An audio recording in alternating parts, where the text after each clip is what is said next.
In today's video, I'm going to teach you how to import transitions in Adobe Premiere Pro.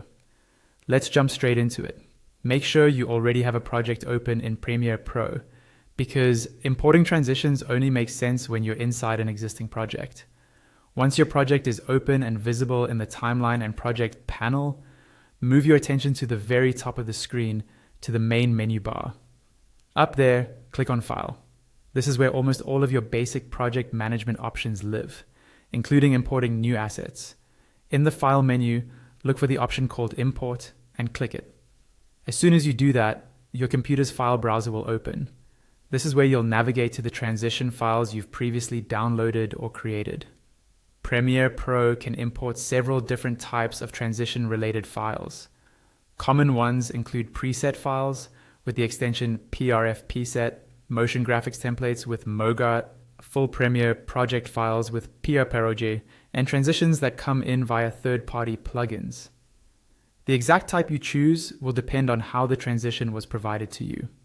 In this example, we'll focus on importing from a Premiere project file, or PRPROJ, but the basic import action is the same. In your file browser, locate the folder where you stored your transitions. When you find the correct file, click on it once to select it, then either press Enter on your keyboard or click the Open button in the file browser window. Premiere Pro will then think for a moment and display a pop-up window. This pop-up is important because it lets you choose exactly what you want to bring into your current project. Inside that window, you'll see options like sequences, bins, and the specific transitions contained in that project file. Take a moment here and select only the items you actually need. For example, you can choose the transition sequences, the organized bins that contain them, or even just the individual transitions you plan to use. Being selective keeps your project clean and avoids cluttering your project panel with unnecessary elements.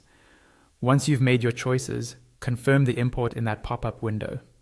After that, the selected sequences, bins, and transitions will appear in your project panel, ready for you to drag onto your timeline and start using in your edits. And that's it. You've successfully imported transitions into Adobe Premiere Pro and can now apply them to your clips just like any other effect in your project.